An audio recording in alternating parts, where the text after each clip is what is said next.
Matika. Isa boses ang inyong opinyon dito sa Mate. 15 minuto makalipas ang ika-6 ng gabi. Matika. Isa boses ang inyong opinyon dito sa Mate. Welcome po sa programang Mate ngayong araw ng Huwebes, ika-4 sa buwan ng Marso taong 2010. Matika. Isa boses ang inyong opinyon dito sa Mate.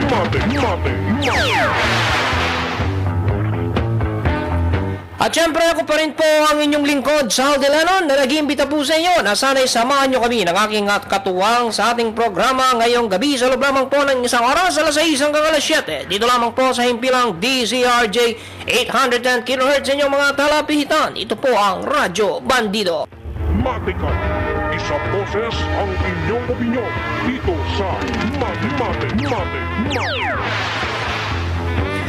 At syempre sa lahat po ng inaabot ng ating broadcast, magandang gabi po sa inyong lahat dito sa Pilipinas at syempre sa mga gumagamit po ng kanilang mga internet at computer sa labas po ng Pilipinas, lalo na dyan sa Western Hemisphere. Magandang umaga po sa inyo dyan.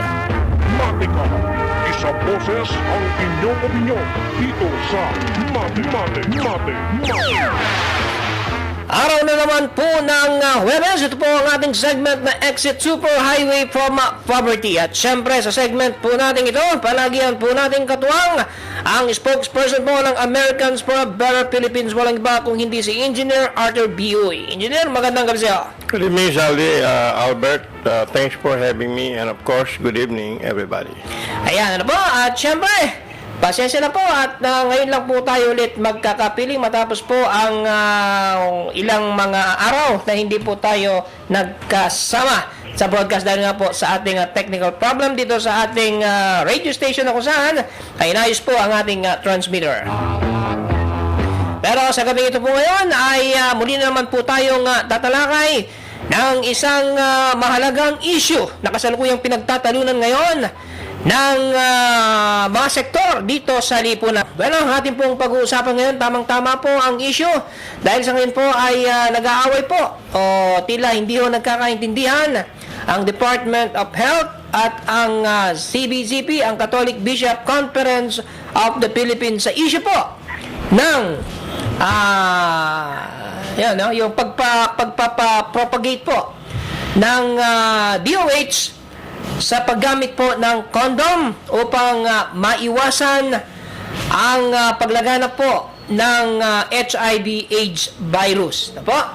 Kung matatandaan po ninyo ay mga isang buwan nang nakalipas at bago niyan, nung mga nauna pa ay diniscuss na po natin dito sa ating programa ang issue ng mga issue po ng reproductive yung mga reproductive health measures ano po at isa nga po diyan tinukoy natin ay ang isang pamamaraan ay ang paggamit ng kondom upang sa ganon ay magkaroon ng protection ang bawat individual at dito po ay tinalakay din ni Engineer Art bilang spokesperson po at sinasabi po nila noon na hindi lamang sa pamamagitan ng paglaban sa AIDS kundi maging sa proteksyon upang hindi gaanong dumami ang ating populasyon dahil sinasabi nga po ng ilang mga eksperto na isa sa pangunahing dahilan kung bakit patuloy tayo naghihirap ay ang matulin na paglago ng ating populasyon at syempre ang pagkakaroon ng sakit ay isa ring pagpapahirap sa ating lahat. Bueno, sa ngayon ay hiniling po ng CBCP ng Catholic Bishop Conference of the Philippines ang resignation ni DOH Secretary Esperanza Cabral dahil sinasabi po nila na labag sa utusan ng simbahan ang isulong ang paggamit ng kondom lalo na nung Valentine's Day Pero dapat po nating malaman din na batay sa datos po ng ating Department of Health, noong 2008 po ay umabot na ng 4,400 cases ng HIV meron dito sa Pilipinas at ilang porsyento doon ay full-blown AIDS na. So ano ngayon ang masasabi ng American for a Better Philippines sa isyung ito, Engineer?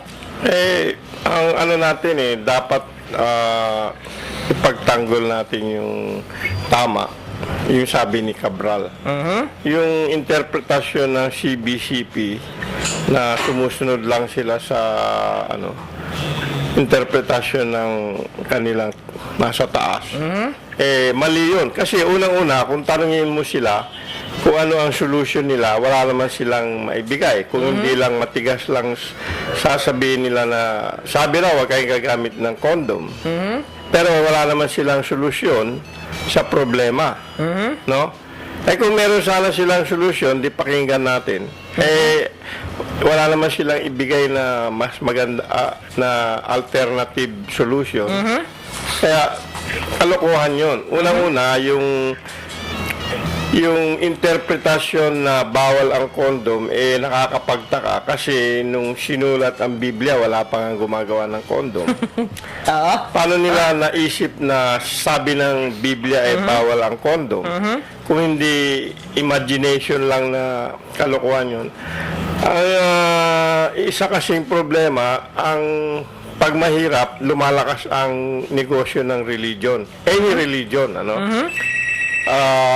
so, maaaring yun ang dahilan. Ang pag naghihirap ang maraming tao, ang lumalakas na negosyo, religion, tsaka sugal. Yun ang sa statistic. So, sa tingin mo, Engineer, ay negosyo ang religion, ha? Yeah, negosyo. Maraming ang religion ngayon. Ang talagang habol lang naman nila yung negosyo ng gagamitin nilang excuse, magpapagawa ng simbahan, kung ano-ano, pero kumikita sila ng hindi ba yung nabuko yung yung kagaya nila Swagart tsaka nila Baker. Yung mga aso nila nakalagay sa air condition na magandang bahay na ma-manicure yung aso nila, ilang aso. Tapos shampoo na kamamahal. Meron pa isa umabot ng nung araw $20,000 a month. Ang gastos niya doon sa aso niya. Yung pera na yun galing sa mga donasyon ng mga nandun sa simbahan niya. So doon mo makita na yung mga maraming religion na iba, ginagawa lang nilang excuse yung iba-ibang bagay tungkol sa simbahan, pero ginagastos nila yung pera sa kalokohan. Okay, no? Engineer, bago tayo magtuloy-tuloy, pasukin muna natin ang ating caller, si Mr. Freddy Santos. Freddy, magandang gabi sa'yo. Magandang gabi. Good evening, Sir Freddy. Yes, sir. Good evening. Hello. Sige po, tuloy po. Good evening po sa inyong dalawa. Good evening po. 1 minute lang ito, Sige. Maganda yung sinabi ni Engineer. Alin doon? Sasalde. Alin Iwan doon? kung anong itong mga pare, kung anong ikwan nila. Iniisip kasi yung condom. Global po yan. Inirekomenda ng buong mundo na kailangan gumamit ng condom. Lalo na yung mga bayaran. Ano yung mga bayaran naman?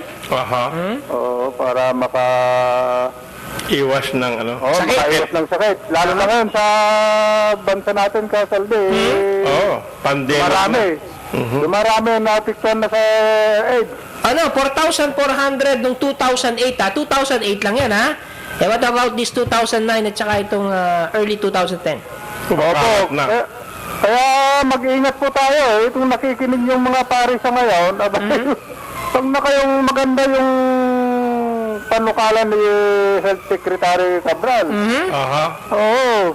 Dapat kada barangay yan, magbigay ng kondom na libre. Kalat nila sa barangay ng Metro Manila.